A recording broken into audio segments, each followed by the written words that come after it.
Ya, assalamualaikum warahmatullahi wabarakatuh. Ya, puji syukur hadirat Allah Subhanahu wa taala yang telah melimpahkan rahmat, taufik dan hidayah kepada kita sekalian sehingga kita dapat berkumpul untuk apa ya, bukan sekedar mengajari tapi hanya berbagi ilmu saja apa yang saya dapat di selama pelatihan calon guru penggerak angkatan 10 Kabupaten Bekasi. Siap ya Bapak Ibu semua? Senyum dulu dong Bapak Ibu. Nah, sebelumnya kita kan punya yel nih ya. Santai aja Bapak Ibu. Ya, Skaba bahagia. Oke. Udah apa semua? Udah apa? Belum. Oke. Cek sound. Skaba bahagia. Baktikan diri, hadirkan hati, giat berinovasi, agungkan ilahi. Nah, pada kesempatan kali ini saya Ismail Hamka, udah kenal kan ya? Iya, udah kenal. Soalnya saya paling terkenal di sini ya. Saya akan menyajikan sebuah materi. Ini kebetulan modul 1.4 pembelajaran saya yang keempat itu tentang budaya positif ya. Sebelum kita lebih lanjut ke materi budaya positif, ada satu film yang bagi saya luar biasa. Mungkin nanti saya akan menanyakan bagaimana perasaan Ibu ketika melihat film ini. Sudah siap semua ya Bapak Ibu? Kayla, sini kok. Apalagi alasanmu Kayla? Hah? Ketiduran kau lagi? Macet kok! Bu, begini Bu.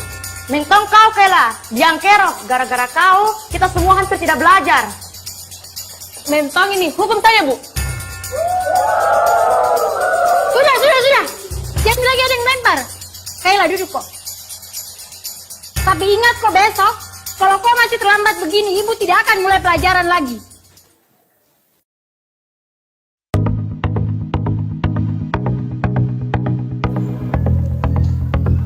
Selamat pagi anak-anak. Pagi, Bu. Betul-betul ini Kayla, Di. Tidak ada tobat-tobatnya. Kemarin sudah dilempari nih gara-gara terlambat masuk kelas. Ada yang tahu kemana Kayla? Assalamualaikum Bu. Maaf Kak terlambat. Tidak usah banyak alasanmu. Berdiri ke depan. Sepanjang pelajarannya ibu hari ini, kau berdiri terus di depan. Dede terlambat miseng.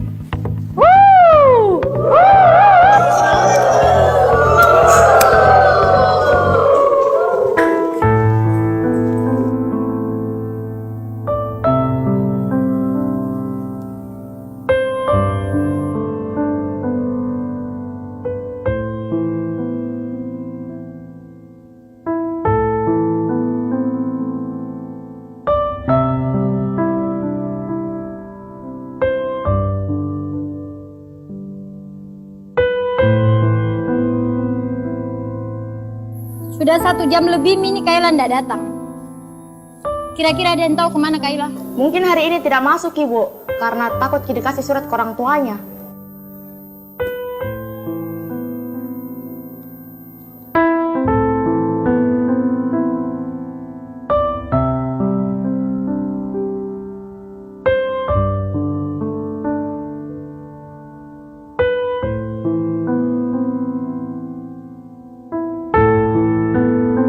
Pagi anak-anak.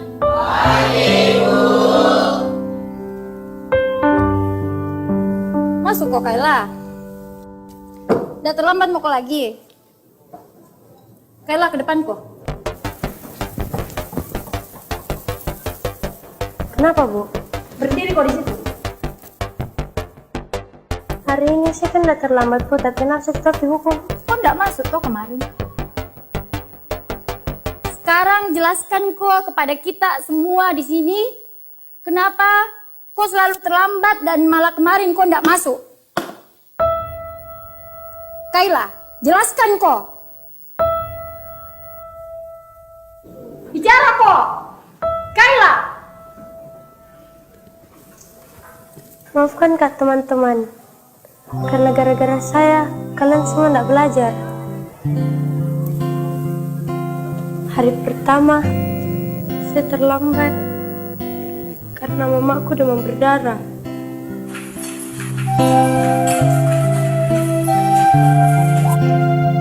Harus keantar ke rumah sakit sebelum saya ke sekolah.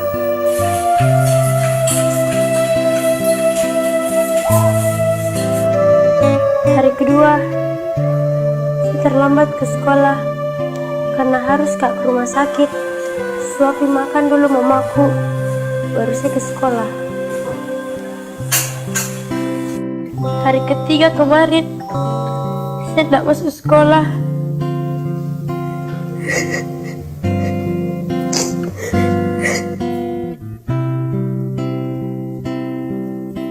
Teringatku hadirmu bunda, manjakanku di kecil dulu. Karena meninggal mamaku. Apakah tergetar hatimu? Di sini anakmu terjatuh. Tak ada tempatku mengadu. Tangisku dalam sendiriku. Kalau bukan karena mamaku suruh kak jadi insinyur, tidak bakalan kak masuk sekolah hari ini. Saya kira kalian semua mau lempari kak. Lemparkan ma, lempar mi, lempar mi, lempar. Saya kira bu kita menghukum kak, hukum ma.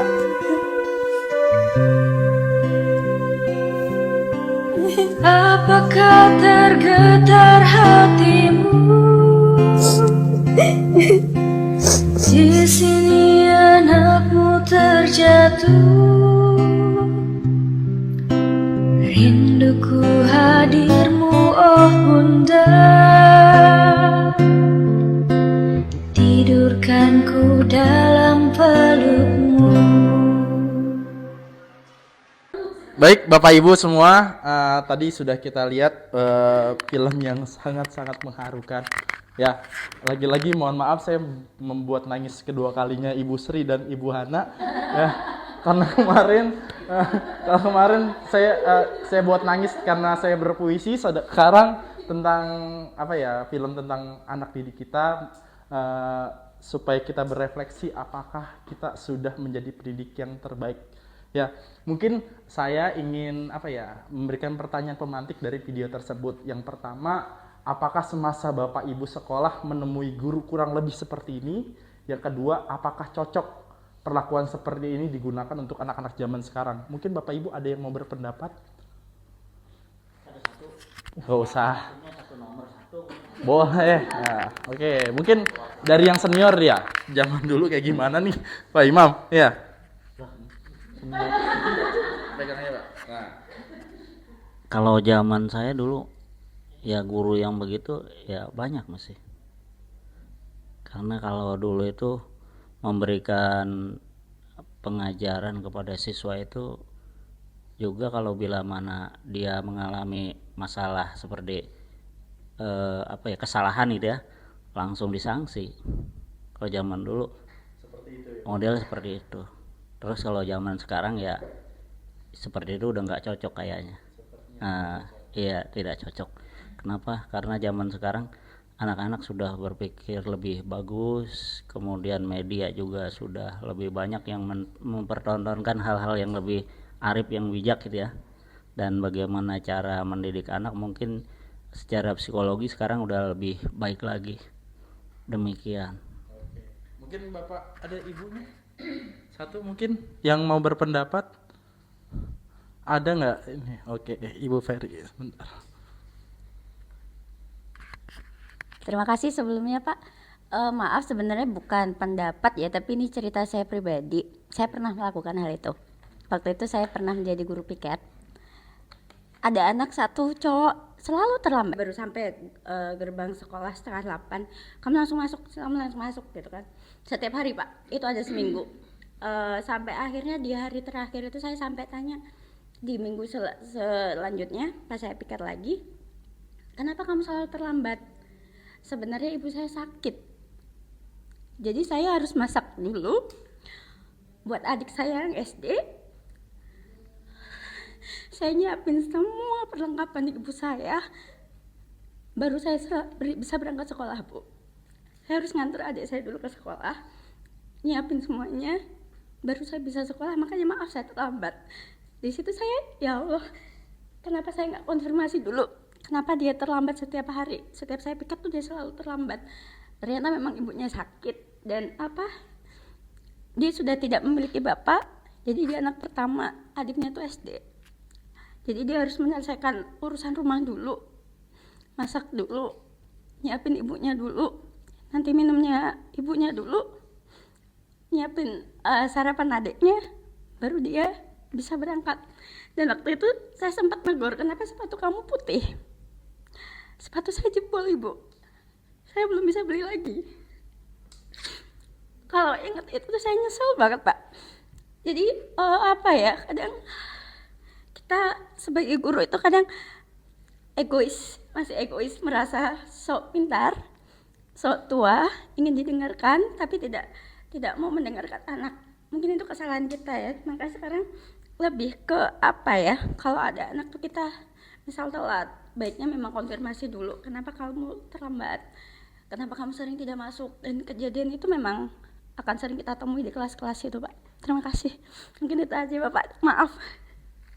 Terima kasih banyak. Baik, Bapak Ibu, kita sudah lihat, kita sudah mendengarkan beberapa pengalaman dari rekan-rekan kita, dan saya pun pernah melakukan seperti itu. Baik secara fisik maupun secara verbal, kita tidak menyadarinya kalau misalkan kita sudah menjudge mereka tanpa memberikan penjelasan terlebih dahulu merekanya. Ya, baik, lanjut ke materi dulu ya Bapak Ibu ya. Ya, oke. Yang pertama, saya akan menjelaskan akan menjelaskan tentang konsep inti budaya positif. Yang pertama, disiplin positif dan nilai-nilai kebajikan universal. Yang kedua, teori motivasi, hukuman dan penghargaan restitusi. Yang ketiga, keyakinan kelas. Yang keempat, kebutuhan dasar manusia. Yang kelima, 5 posisi kontrol. Dan yang terakhir, segitiga restitusi. Nah, di sini ada miskonsepsi tentang makna kontrol. Yang pertama, ilusi guru mengontrol murid. Pada dasarnya, murid kita itu tidak mau dipaksa. Setuju Bapak Ibu? Setuju. Nah, itu. Yang kedua, penguatan positif efektif dan bermanfaat. Penguatan positif ini disebut dengan bujukan. Kadang bujukan pertama manjur, tapi bujukan kedua juga tidak selalu manjur ya untuk menangani kasus-kasus yang ada di sekolah kita. Yang ketiga, kritikan dapat membuat orang bersalah, dapat menguatkan karakter. Dan yang keempat, orang dewasa memiliki hak untuk memaksa. Kadang kita berasa dewasa, tapi kita tidak untuk murid-murid kita tidak bijak dalam melakukan sebuah kebijaksanaan tersebut. Nah, yang kedua, disiplin positif. Nah, budaya positif erat kaitannya tentang disiplin positif. Nah, disiplin positif ini pun merupakan bagian yang tidak dapat terpisahkan agar terwujudnya budaya positif di sekolah. Menciptakan budaya positif sebaiknya dimulai dari kita sendiri. Dari dalam diri guru sendiri, yaitu menjadi role model atau suri tauladan yang baik. Karena untuk mendisiplinkan anak kita sebagai guru harus menjadi cerminan bagi murid. Karena apa? Karena budaya positif jika dilakukan secara terus-menerus dan berkesinambungan, kita dan murid akan melakukan budaya positif itu bukan jadi sebuah kewajiban, tetapi akan menjadi sebuah kebutuhan. Setuju ya Bapak Ibu? Ya, jadi disiplin itu bukan karena kewajiban tadi, tapi kalau udah mendasar dalam hati itu adalah sebuah kebutuhan.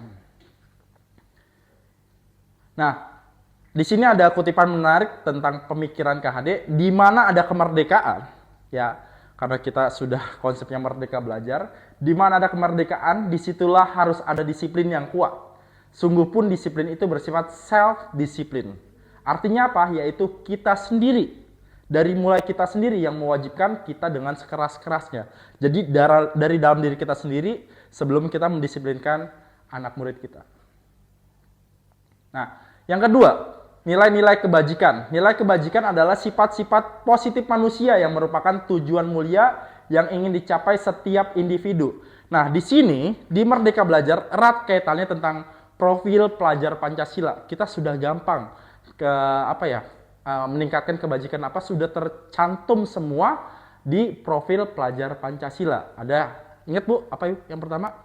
Berketuhanan yang Maha Esa dan berakhlak mulia. Ada mandiri, kreatif, inovatif, gotong royong, berkebinekaan global, dan bernalar kritis. Nah, itu sikap yang mestinya kita bangun, yang menjadi dasar yang kuat dalam membentuk karakter murid yang diterapkan dalam kehidupan sehari-hari sebagai bekal menghadapi perkembangan zaman. Oke, teori motivasi. Nah, di sini ada teori tentang motivasi dari Gosen.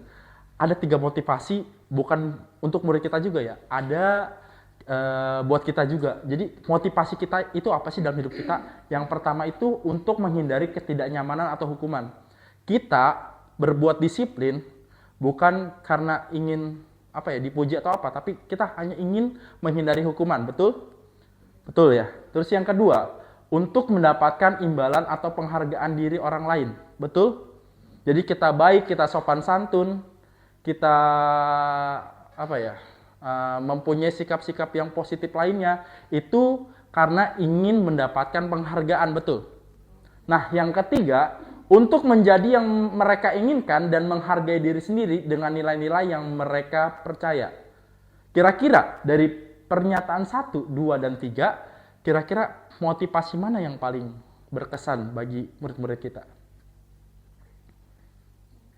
Yang ketiga, yang munculnya dari motivasi intrinsik dari dalam diri kita sendiri, ya. Di sini. Sebagai seorang guru, saat Anda hadir mengajar di kelas tepat waktu, motivasi apakah yang mendasari tindakan Anda? Jadi Bapak Ibu nih, tepat waktu masuk ke kelas. Ya, jadi motivasi apa? Kira-kira yang Ibu motivasiin lah di situ. Apakah Anda datang tepat waktu karena tidak ingin ditegur oleh atasan Anda dan kemudian mendapat SP, menghindari ketidaknyamanan dan hukuman? Atau Anda ingin mendapatkan pujian dari atasan? Atau ingin menjadi orang yang menghargai waktu, menghargai diri Anda sendiri sebagai teladan bagi murid-murid Anda? Jadi itu ada 3 alasan kenapa kita mentaati peraturan di sekolah ini. Yang pertama karena kita menghindari teguran dari atasan. Yang kedua karena ingin dihargai, mendapatkan penghargaan dari atasan. Yang ketiga emang kita pengen menghargai diri kita sebagai teladan bagi murid-murid kita. Ya, di situ. Di sini ada namanya hukuman, konsekuensi, dan restitusi. Mungkin Bapak Ibu di sini saya bertanya, adakah di aksi nyata PMM atau sudah belajar tentang disiplin positif di sini? Sudah, ya. Kira-kira yang baru kita ketahui ya, saya pun baru ya mengenal yang namanya dengan restitusi. Ya, restitusi. Nah, nanti kita akan bahas selanjutnya. Hukuman dapat diartikan sebagai sanksi yang diterima oleh seseorang atau kelompok sebagai akibat dari perbuatan yang melanggar hukum atau aturan yang berlaku. Hukuman dapat diartikan sebagai sanksi diterima oleh seseorang atau kelompok sebagai akibat dari perbuatan yang melanggar hukum atau aturan yang berlaku. Seterusnya, konsekuensi. Konsekuensi adalah akibat hasil impact atau pengaruh dari suatu perbuatan. Disiplin dalam bentuk konsekuensi sudah terencana atau sudah disepakati. Jadi bedanya hukuman sama konsekuensi, kalau konsekuensi itu sudah ada kesepakatan sebelumnya. Ya, dia terlambat sekolah, dia harus push up misalkan. Itu adalah konsekuensi. Tapi kalau hukuman itu kita menghukum di luar dari kesepakatan. Itu bedanya antara hukuman dengan konsekuensi. Umumnya bentuk-bentuk konsekuensi dibuat oleh pihak guru atau sekolah. Dan murid sudah mengetahui sebelumnya konsekuensi yang akan diterima bila ada pelanggaran. Jadi murid-murid itu udah tahu kalau misalkan ada pelanggaran dia harus apa, dia udah tahu semua. Iya betul. Kalau konsekuensi itu tidak dilibatkan siswanya. Jadi hanya aturan orang-orang tertentu di konsekuensi. Nah, Di sini yang membuat tertarik itu adalah restitusi. Ya, ini. Ya, restitusi adalah proses menciptakan kondisi bagi murid untuk memperbaiki kesalahan mereka. Bagaimana cara kita untuk mengubah murid-murid kita menjadi lebih baik sehingga mereka bisa kembali pada kelompok mereka dengan karakter yang lebih kuat, sikap yang lebih baik. Restitusi juga merupakan proses kolaboratif yang mengajarkan murid untuk mencari solusi untuk masalah mereka dan membantu murid berpikir tentang orang seperti apa yang mereka inginkan dan bagaimana mereka harus memperlakukan orang lain. Ini adalah dari Chelson Gossen dan ini adalah yang dicanangkan di Merdeka Belajar. Restitusi, ya. Nah, di sini keyakinan kelas. Mungkin Bapak Ibu ada yang pernah mendengar tentang keyakinan kelas. Mengapa sih harus keyakinan? Ya, yang pertama, mengapa kita memiliki peraturan tentang penggunaan helm pada saat mengendarai kendaraan roda 2 atau motor? Kira-kira apa? Keselamatan. Bukan karena peraturan dari polisi. Gitu juga. Kalau Bapak Ibu bilangnya, oh takut ditilang, takut apa? Berarti itu namanya apa? Konsekuensi, ya, lebih ke peraturan kan. Nah, di sini ada namanya keyakinan. Kira-kira kita yakin kalau misalkan kita berada di jalan yang besar, di jalan raya yang sering terjadi kecelakaan, kita memakai helm, kita yakin bahwa kita akan selamat. Ya, keselamatan akan menyertai kita. Nah, itu yang disebut dengan keyakinan. Ya. Yang kedua, mengapa kita memiliki peraturan tentang penggunaan masker dan mencuci tangan setiap saat? Waktu corona deh. Waktu corona, kadang-kadang di antara kita ada yang pakai masker karena apa? Menghindari debu, menghindari virus. Karena juga ada kita kan waktu corona itu akan terjadi pelanggaran ya. Ya, bahkan ada di antara kita yang acuh nggak acuh sama virus corona. Tapi karena menghindari aturan aja. Tapi keyakinan itu supaya apa? Supaya untuk kesehatan atau keselamatan, terhindar dari virus. Nah, itu namanya keyakinan. Nah, di sini mengapa keyakinan? Mengapa tidak peraturan kelas saja? Jadi suatu keyakinan akan lebih memotivasi jika secara intrinsik. Ya, seseorang akan lebih tergerak dan bersemangat untuk menjalankan keyakinannya daripada hanya sekedar mengikuti serangkaian peraturan yang mengatur mereka harus berlaku apapun sehingga membuat ketidaknyamanan atau keterpaksaan. Itu namanya keyakinan kelas. Nah, selanjutnya ada 5 posisi kontrol. Ibu sudah membaca ini? Belum. 5 posisi kontrol. Jadi ada beberapa peranan kita sebagai pendidik. Yang pertama, sebagai penghukum. Mungkin di antara kita sebagian besar ketika anak-anak kita melakukan kesalahan, kita berada di posisi penghukum. Tadi udah jelas, Bu Ferry, mungkin yang tadi Ibu lakukan sebagai penghukum atau bukan? Penghukum ya. Jadi penghukum itu, seorang penghukum bisa menggunakan hukuman fisik maupun verbal. Ingat ya, hukuman itu bukan secara fisik aja, tapi secara kata-kata juga itu adalah hukuman. Penghukum senantiasa mengatakan bahwa sekolah memerlukan sistem atau alat yang lebih menekan murid-murid lebih dalam lagi. Lebih menekan lebih dalam lagi. Ya, yang kedua, pembuat merasa bersalah. Pada posisi ini biasanya guru akan bersuara lebih lembut. Pembuat rasa bersalah akan menggunakan keheningan, membuat orang lain merasa tidak nyaman, bersalah atau rendah diri. Kadang Bapak Ibu, pembuat merasa bersalah ini adalah lebih parah dibandingkan penghukum. Contohnya gimana? Dengan kata-kata biasanya. Dia tidak banyak omong, dia tidak bernada keras, tapi kata-katanya menyakitkan. Contohnya seperti apa Bapak Ibu? Kata-katanya.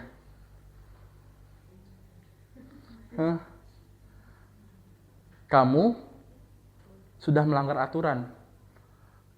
Yang kayak gini nih, yang merusak bangsa Indonesia. Atau kamu gak malu-maluin keluarga kamu kayak gini. Betul tidak Bapak Ibu? Ya, tajam, ya kan ya? Kamu tidak malu. Di sini kamu bawa nama keluarga kamu. Misalkan seperti itu. Ya, kadang pembuat merasa bersalah ini lebih dibandingkan penghukum.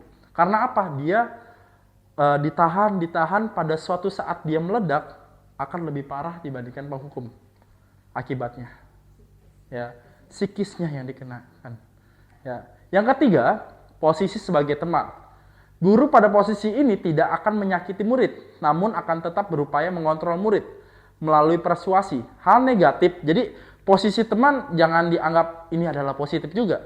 Ya, hal negatif dari posisi teman adalah bila suatu guru tersebut tidak membantu, maka murid akan kecewa dan berkata, saya pikir bapak atau ibu teman saya.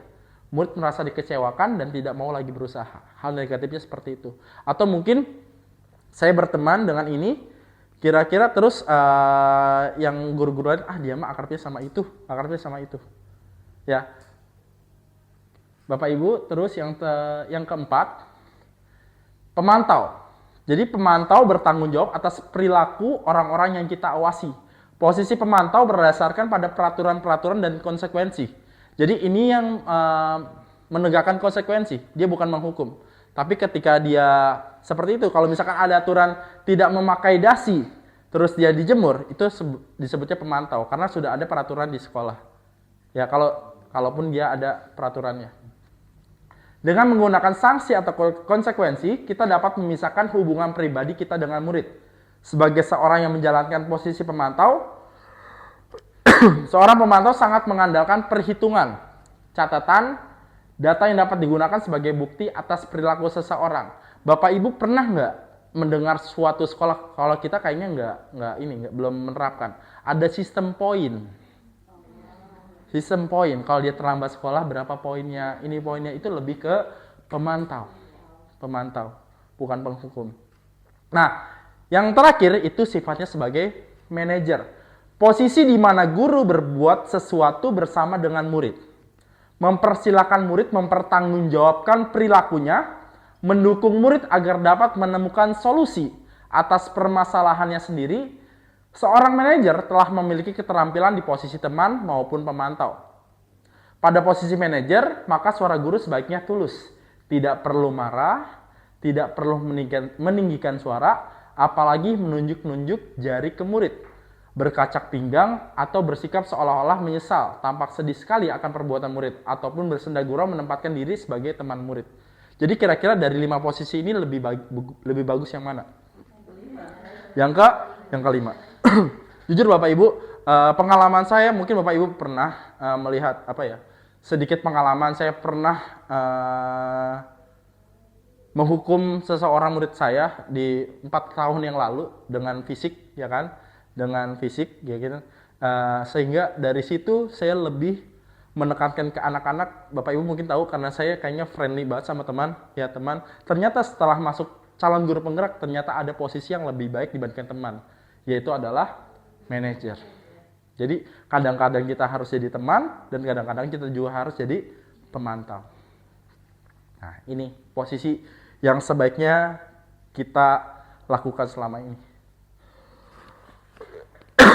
Nah, ada restitusi, ada segitiga restitusi. Nah, proses menciptakan kondisi bagi murid untuk memperbaiki kesalahan mereka sehingga mereka kembali pada kelompok mereka dengan karakter yang lebih kuat. Jadi ketika murid terdapat 3 kesalahan, ada 3 yang harus kita lakukan. Yang pertama itu menstabilkan identitas. Nanti kita baca dulu. Yang kedua, validasi tindakan yang salah. Yang ketiga, menanyakan keyakinan. Yang pertama, menstabilkan identitas. Jadi fungsinya ini adalah bagian dasar dari segitiga bertujuan untuk mengubah identitas anak dari orang gagal karena melakukan kesalahan menjadi orang sukses. Ya, ini tujuannya. Prakteknya seperti apa? Jadi ketika seseorang melakukan kesalahan, tidak dijudge dia salah.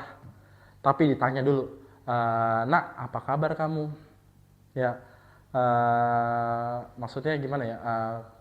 Walaupun kesiangan, jangan dijudge kamu kesiangan, kamu kayak gini. Menstabilkan identitas, maksudnya menstabilkan emosinya terlebih dahulu, menenangkan si anaknya terlebih dahulu. Ketika kita sudah melihat anak-anak itu salah, jangan langsung dihukum, jangan langsung dijudge, jadi harus menenangkan dia dulu. Kita harus tahu kenapa dia kayak gitu. Ini namanya termasuk menstabilkan identitas. Yang kedua, baru melakukan validasi tindakan yang salah. Validasi tindakan yang salah dalam segitiga restitusi melibatkan pengakuan dari anak tersebut dan penerimaan perasaan serta tindakan siswa bahkan jika mereka telah melakukan kesalahan. Dan yang terakhir itu adalah menanyakan keyakinan. Pada konsep restitusi ini, guru dan siswa diarahkan agar merumuskan bersama nilai keyakinan bersama.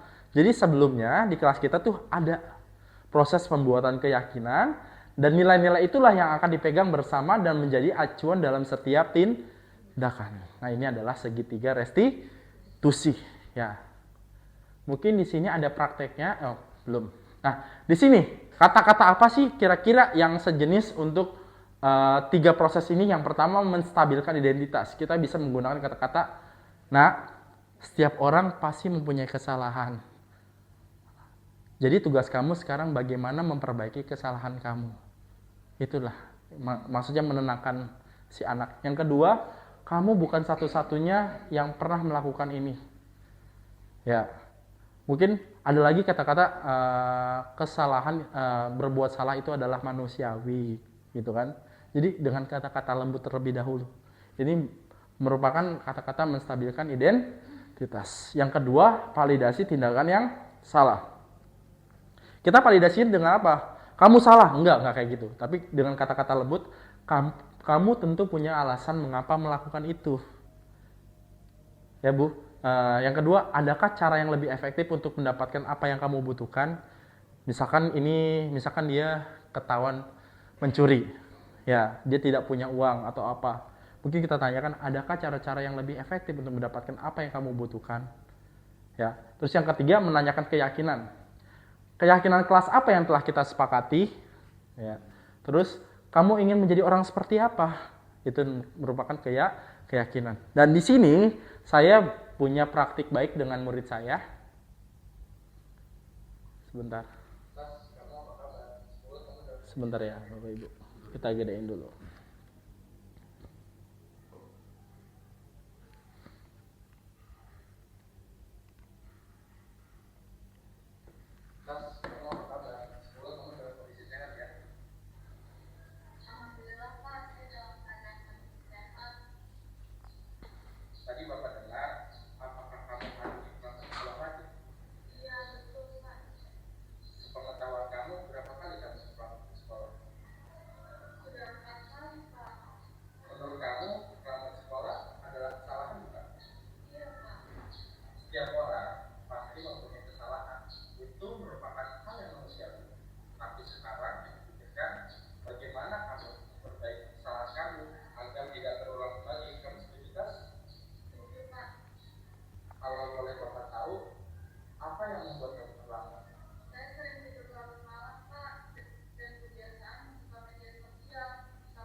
Menurut kamu, apakah tindakan kamu itu sesuai dengan keyakinan kelas kita? Tidak, Pak. Keyakinan apa yang kamu sudah terapkan? Kedisiplinan, Pak. Menurut kamu, disiplin itu penting nggak buat kamu? Penting, Pak. Kedisiplinan adalah salah satu kunci kesuksesan. Betul. Kamu sudah paham akan hal itu. Untuk mencapai tujuan apapun, kita harus disiplin. Jangan remehkan hal sekecil ini. Iya, Pak. Saya menyesal dan saya mohon maaf akan hal ini. Di atas sikap yang baik sudah kamu tunjukkan dengan cara meminta maaf. Selanjutnya, apa yang ingin kamu lakukan? Saya akan tidak bukan waktu dan membatasi penggunaan medsos yang berlebihan seperti sekarang ini, Pak. Ya, kamu sudah menemukan solusinya. Tepat sekali tindakan kamu. Bapak juga akan bekerjasama dengan orang tua kamu. Tetap semangat dan selalu konsisten ya. Sekarang, silakan kamu masuk ke kelas. Terima kasih, Pak. Assalamualaikum warahmatullahi wabarakatuh. Saya Taskia Alifatul Aska dari kelas 11C SMA Negeri 1 Karangbahagia. Saya senang sekali berdiskusi dengan Pak Ismail Hamka tentang masalah saya Terima kasih. Wassalamualaikum warahmatullahi wabarakatuh. Bapak Ibu, itu adalah aksi saya ya. Sebenarnya bukan saya banget. Ya, bukan saya banget. Ya, tapi ya kita sama-sama kita sama-sama mencobalah. Ini kan hal baru buat kita ya. Ya, ketika anak yang salah harus diapain, kita mencoba seperti ini, ya kan, sehingga kita bisa tahulah kebijaksanaan kita kayak gimana, terus impact-nya bagi anak kita lihat dulu seperti apa. Ya, dengan cara tidak langsung menjudge salah atau menghukumnya. Karena benar kata Pak Imam, anak sekarang itu beda dengan anak yang zaman lalu. Mungkin kita kuat kita digituin. Kalau sekarang anak-anak itu rapuh. Ya. Tuh. Boleh saya ngomong lagi? Boleh, Pak. Ini Benar, Pak. ini masalahnya mungkin nggak dipecatkan berkaitan dengan tadi segitiga apa? Restitusi. Bagi anak yang belum masih kecil gitu ya, mereka kan kurang tahu yang namanya benar atau salah. Pernah suatu ketika nih pengalaman saya, anak saya yang paling kecil pulang bawa rapot, dia dapat ranking 18. Dia teriak-teriak sama saya, ayah, aku dapat ranking bagus saya. Berapa rankingmu? 18. Banyak kan ya? Kata dia gitu. Kata saya, oh banyak sekali, bagus, anak ayah pinter ya. Ayah aja dulu cuma ranking 2, ranking 3. Kamu mau ranking 18. Hebat kamu. Bahwa ayah belum pernah ngalamin yang macam kayak gitu. Nah, itu bagaimana Pak Mail dengan yang begitu gitu? Dikaitkan dengan segitiga restitusi.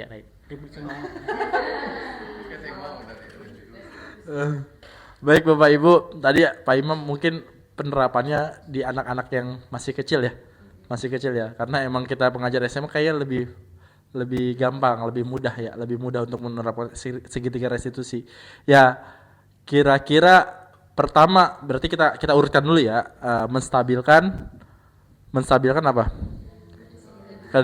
Menstabilkan identitas. Berarti kita harus menenangkan dulu anak Bapak tuh, ya kan? Ketika mendapatkan ranking 18 dari berapa Pak itu Pak? Dari berapa 18 tuh? Oh, 30 lebih ya. 18 dari 30 lebih. Berarti dari kata-kata menstabilkan identitas, wah, kamu sudah juara dari 12 orang terbawah gitu kan ya. Ya, mungkin kamu sudah alhamdulillah kamu sudah bagus mendapatkan 18 besar. Mungkin seperti itu ya Bapak Ibu ya. Ya, kamu sudah juara.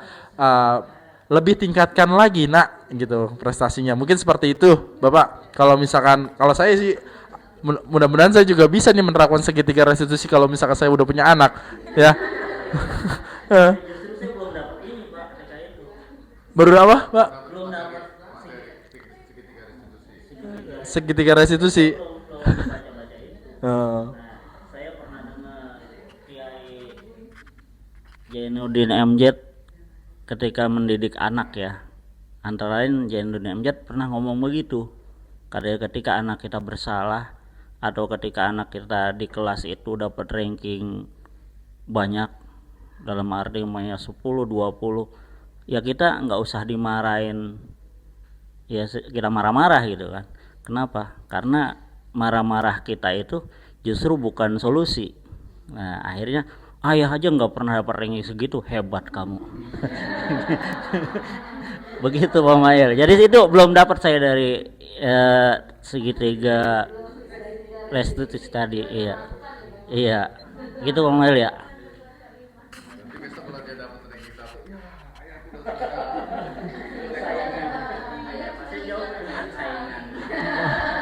Mungkin Bapak Ibu ada lagi yang kayaknya saya sudah nih pernah melakukan menstabilkan identitas dulu tanpa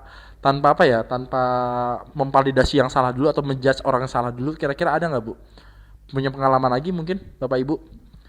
Tiba-tiba nggak langsung brok aja. Kalau saya pernah waktu itu. Jadi anak itu sekitar 4 tahun yang lalu tuh dia merokok gitu kan, ketahuan sama wali kelasnya. tapi wali kelasnya nggak usah disebut ya.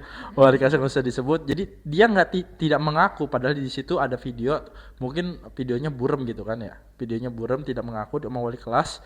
Terus dia sedikit sedikit melamun di masjid karena ketahuan seperti itu, tapi dia belum mengaku. Saya deketin dia dengan bahasa saya, "Hey bro, ngapain bro?" gitu kan ya. Mungkin saya kayak gitu. Lagi ada masalah apa sih? Saya bilang kayak gitu. "Ini Pak, saya keluarga saya lagi begini. "Oh ya, kamu kemarin yang kayak gitu, bener nggak sih?" Kayak gitu. Saya tenangkan dulu kalau misalkan ada masalah apa. Pokoknya sebelumnya itu saya menenangkan dia dulu, baru dia malah mengaku sama saya, dan akhirnya saya suruh mengaku ke wali kelasnya seperti itu. Jadi ketika guru tersebut menjudge, "Kamu ini ya, kamu itu ya," mungkin dia malah ketakutan. Tapi kalau misalkan kita tenangkan terlebih dahulu, kita bimbing dia supaya dia menstabilah emosinya, baru dia bisa mau ngaku. Dan kita harus kalau bisa mah untuk zaman sekarang, bukan kita yang menghukum, tapi solusi dari dia tuh seperti apa, akibat yang mereka perbuat, kamu mau seperti apa nantinya ke depannya. Seperti itu dulu. Mungkin ada Bapak Ibu yang punya pengalaman lagi, yang kira-kira saya sudah nih menstabilkan identitas gitu, ada tidak? Apa langsung menjudge kira-kira? Rata-rata langsung menjudge ya. Iya, mungkin ya.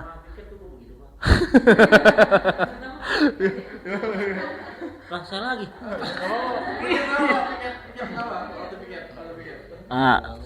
Saya waktu piket itu yang namanya Rahman. Abdurrahman.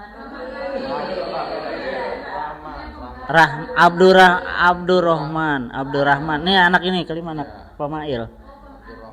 Abdurrahman kelas 11. Itu selalu terlambat setiap hari Jumat. Karena memang bagus juga ya kedisiplinan di kita. Saya nggak bagus ketika anak-anak terlambat harus ngaji ya, harus ngapalin Al-Quran. Saya bilang, "Roman, kenapa kamu terlambat? Nyengir aja." Ya kan?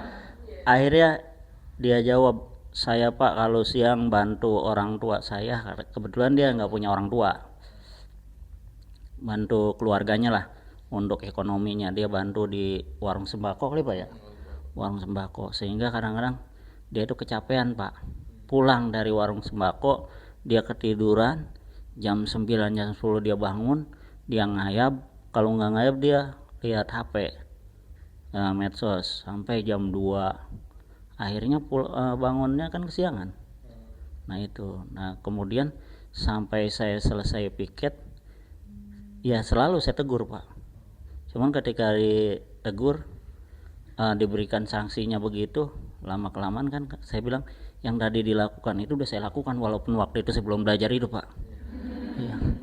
Iya, emang saya selalu berpikir gini, ketika anak sudah mulai SMA, bukan berarti anak itu seperti tahanan, bukan harus dimarahin, bukan harus selalu diawasi, tetapi dia sebagai teman gitu Pak. Nah saya ngobrol, "Kamu kalau begitu terus nanti kamu mau ngapain ke depannya gitu kan, kamu harus lebih baik, kamu harus lulus dari sekolah ini dengan baik." Ya sekarang agak mendingan kayaknya, nggak tahu sih yang ya alhamdulillah itu. Ya saya juga nggak sering ngomel-ngomel keras waktu saya piket. Ya memang saya belum dapat itu dah Pak, intinya saya belum dapat. Sudah melakukan saya, karena saya sadar betul kekerasan tidak menyelesaikan masalah Pak. Iya, demikian, terima kasih. Jadi guru BK itu sudah lama sih, tapi memang setiap menangani anak, terkadang saya setelah selesai menangani anak, saya juga merefleksi diri saya, itu tadi yang sudah saya lakukan benar enggak ya gitu. Karena memang dalam menangani anak kita juga kadang perlu banyak sekali belajar gitu. Dari awal saya ditugaskan jadi guru BK, saya dalam menangani anaknya mungkin seperti tadi tuh, menjas dulu gitu ya, kenapa kamu melakukan ini gitu. Jadi kok bisa sih kamu melakukan itu gitu. Nah jadi udah memberikan apa sih namanya, ya sudah menghakimi lah istilahnya, sudah menghakimi. Tapi makin kesini saya rasa tindakan seperti penanganan seperti itu kurang tepat gitu. Jadi saya lebih kepada menanganinya, menanyakan alasan kenapa kamu sering tidak masuk seperti itu. Ada apa, ada masalah apa, apakah ada kendala apa sehingga kamu sering nggak masuk, seperti itu Pak Mail. Tapi juga saya punya pengalaman, pernah di awal-awal sekali dulu saya pernah ada kasus gitu ya yang sedikit melanggar, bukan sedikit sih, kasus asusila sih ya, cuma nggak bisa saya sebutkan seperti apanya. Di situ saya merasa kok bisa, sebelum menangani anak saya sempat ini ya, kok bisa sih anak melakukan hal seperti itu gitu. Akhirnya karena ada rasa seperti itu gitu ke anak pun, akhirnya jadi timbulnya marah. Kenapa kamu bisa melakukan seperti itu gitu. Nah itu menjadi penyesalan buat saya sekarang. Saya khawatir ini membekas nggak ya perkataan saya di anak itu sampai sekarang. Saya khawatirnya kata-kata yang sudah saya ucapkan itu jadi membekas di diri dia, membuat dia semakin jatuh gitu, semakin bukan membantu menyelesaikan permasalahan, tetapi justru saya malah membuat dia jatuh lebih dalam gitu. Khawatirnya malah dia terjebak di lingkungan itu terus gitu. Itu yang saya sesali.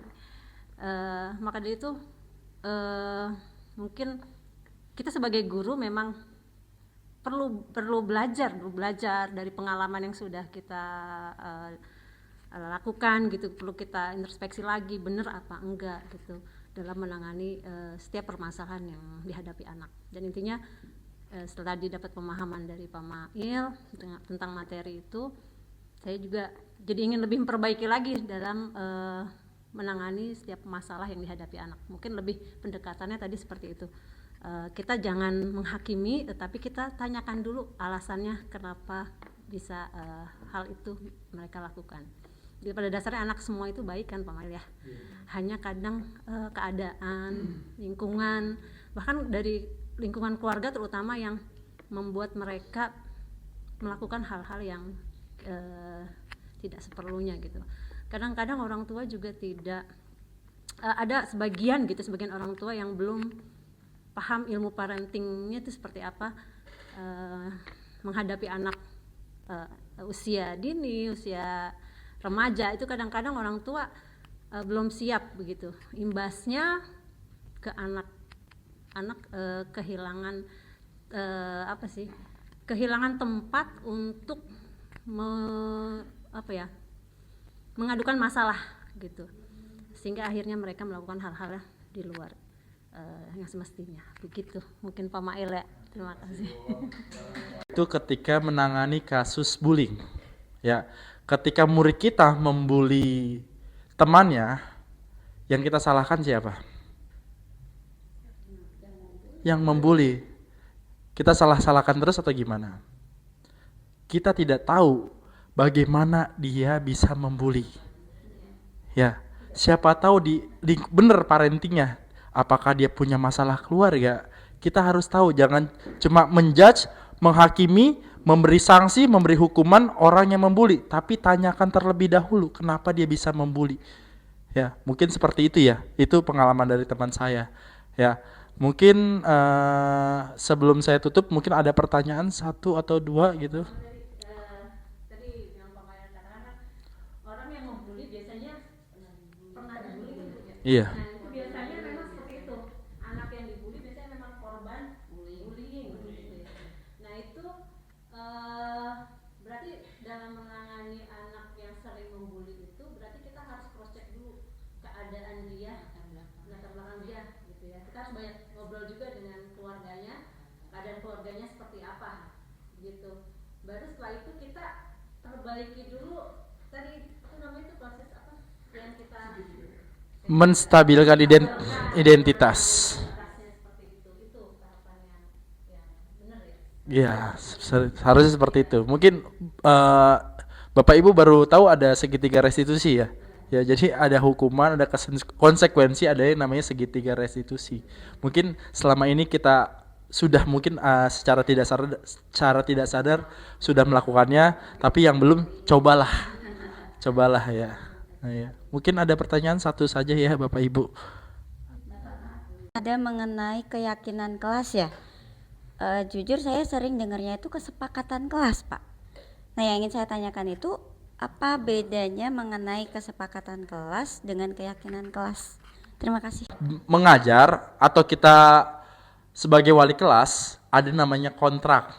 Ya, namanya kontrak ya. Kontrak belajar, betul? Betul, apa tuh biasanya yang Ibu buat kontrak belajar? Masuk kelas tepat waktu. Masuk kelas tepat waktu. Ya, terus masalah kebersihan gimana, Pak? Ya piket setiap hari. Setiap hari. Ada kata-kata tidak dilarang membuang sampah sembarangan. Ya, ada. Ya. Nah, itu adalah kesepakatan kelas. Ya, kesepakatan kelas. Tapi kalau keyakinan, kita meyakini bagaimana sebuah pernyataan yang kita yakini akan kita lakukan. Ya, contohnya tadi tidak membuang sampah sembarangan, itu adalah kesepakatan. Tapi kalau misalkan kita buat sebuah keyakinan, itu adalah kami senantiasa menjaga kebersihan.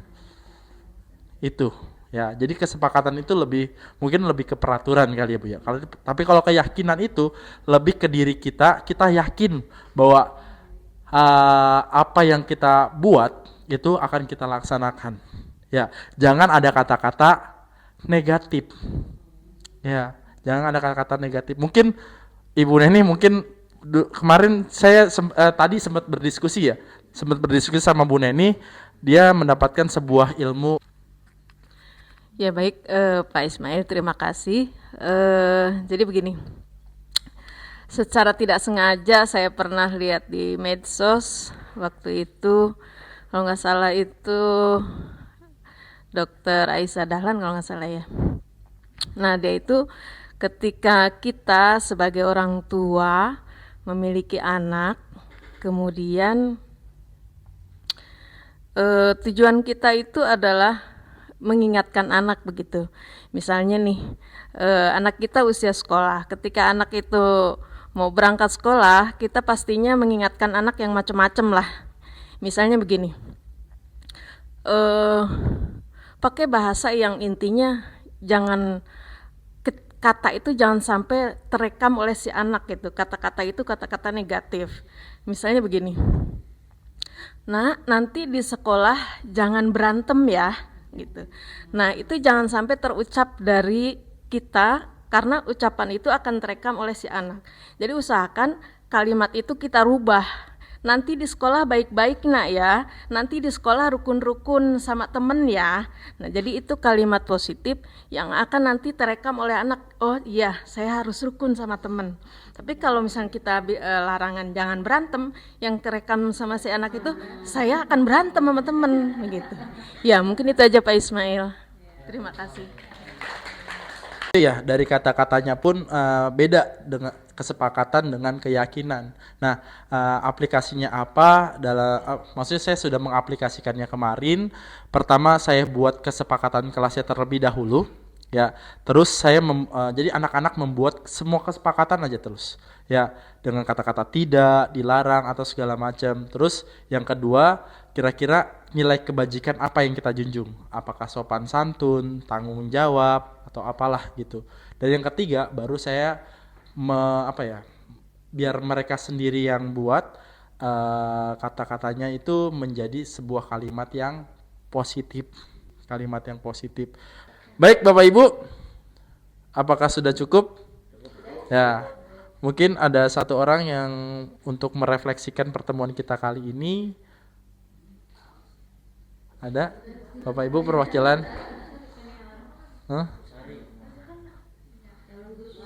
Ayo.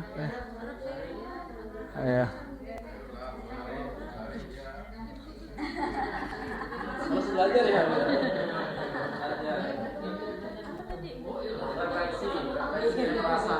Saya merasa senang dengan pembelajaran seperti ini.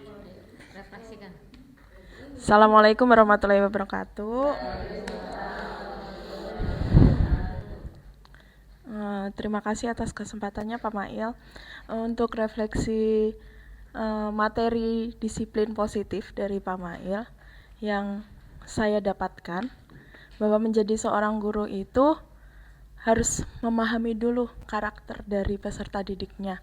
Dilihat dari restitusi yang harus dilakukan, jangan menghukum dulu, tapi kita harus mengetahui dulu apa sih yang ada di dalam peserta didik itu, kenapa melakukan suatu pelanggaran.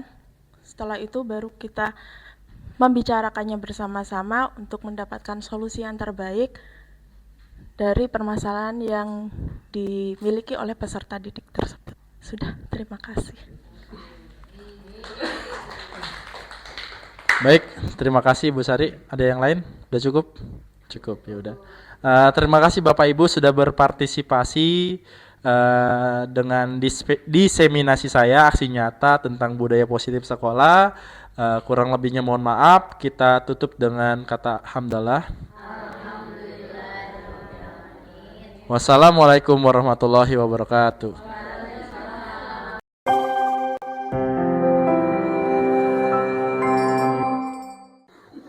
Assalamualaikum warahmatullahi wabarakatuh. Apa kabar semuanya? Alfian baik? Baik, alhamdulillah semuanya dalam keadaan baik. Hari ini Bapak akan ingin menyepakati sebuah kesepakatan kelas yang akan kita ganti menjadi keyakinan kelas. Ya, pada hari ini kita akan membuat dan ini akan berlaku dari 1 tahun ke depan. Mengerti anak-anak? Nah, bawa HP semuanya? Bawa. Silakan buka HP-nya. Kalau misalkan tidak ada yang punya kuota, minta bantuan sama teman-temannya. Dibuka HP-nya semuanya. Nah, di depan ada sebuah barcode, silakan di-scan. Ya, silakan di-scan semuanya. Nah, di situ kamu isi bagian kolom 1 aja, ya, berkenaan tentang kesepakatan kelas. Nah, kita akan menyepakati kesepakatan kelas yang sama-sama kita akan buat. Udah semuanya? So, tampilannya sudah ada? Nah, setelah kalian scan di situ, silakan kalian isi bagian kesepakatan kelas melewati aplikasi Padlet. Kira-kira apa yang mau kita sepakati? Misal, tentang kebersihan, terus tentang keamanan. Kira-kira kesepakatan apa yang kamu akan buat di situ? Ya, silakan dibuat.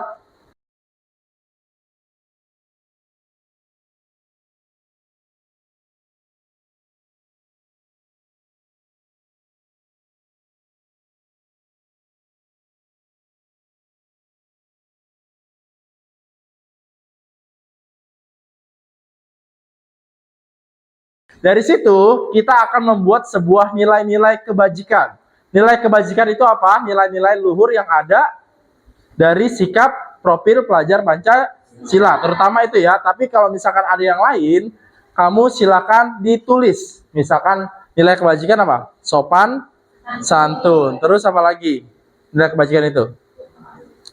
Hah? Kenapa? Nilai religius, ya betul. Silakan tulis caranya sama kayak tadi. Sopan santun, kejujuran boleh, sopan terhadap guru, ramah tamah, kejujuran. Terus nilai kebajikan apa lagi yang kamu akan perbuat di sini? Nah, ada kesepakatan kelas, ada nilai kebajikan. Nah, yang akan kita pakai itu adalah keyakinan. Kenapa harus keyakinan? Sekarang, kamu kalau di jalan besar yang sering terjadi kecelakaan, kamu pakai helm atau tidak? Pakai helm kan? Ya, pakai helm. Itu karena disuruh atau karena apa? Nyari aman. Terus? Takut. Apalagi? Waspada. Itu munculnya dari intrinsik atau ekstrinsik. Dari dalam kalian apa disuruh? Dari dalam. Nah, itu adalah sebuah keyakinan. Keyakinan apa yang kamu bakal tumbuhkan dengan cara memakai helm tersebut? Keyakinan bahwa kamu akan selamat, keselamatan. Nah, kita akan membuat sebuah keyakinan kelas. Bedanya apa dengan kesepakatan? Kalau keyakinan tidak ada kata-kata negatif. Contohnya, tidak boleh membuang sampah di kolong meja tadi. Ada nggak yang buat seperti itu? Ada. Tidak boleh membuang sampah sembarangan deh misalkan. Ya, kita ganti menjadi keyakinan kelasnya apa kira-kira? Senantiasa menjaga kebersihan dengan kalimat yang positif, ya, yang positif dengan mengajak seseorang. Nah, sekarang dari kesepakatan kelas itu kamu bisa nggak merubahnya menjadi keyakinan? So, coba diisi Padletnya biar kita sama-sama membuat sebuah keyakinan kelas.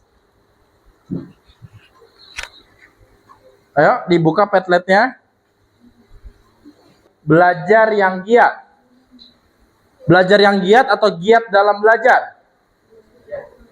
Giat dalam belajar. Terus apa? Tertib mengikuti pembelajaran.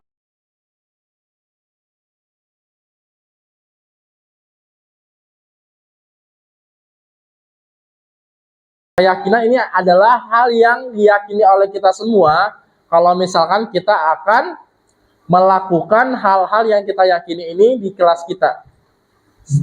Sepakat semua?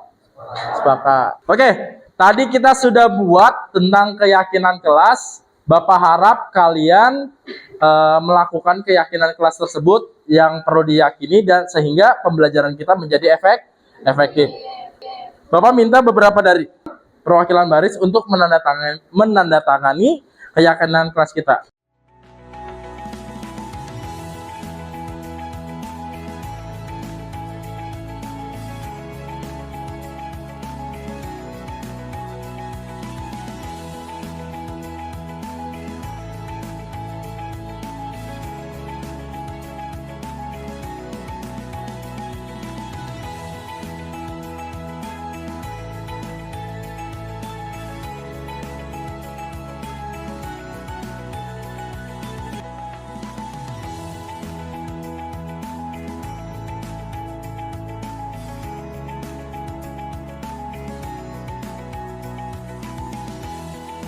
Assalamualaikum warahmatullahi wabarakatuh. Perkenalkan, nama saya Muhammad Fakafasya, saya siswa kelas 11 di SMA N 1 Karanghadia. Di sini saya akan memberikan tanggapan terkait pembuatan keyakinan kelas. Menurut saya ini sangatlah positif dan bisa meningkatkan kebudayaan positif di kelas dan suasana yang lebih harmonis lagi. Sekian dari saya. Wassalamualaikum warahmatullahi wabarakatuh.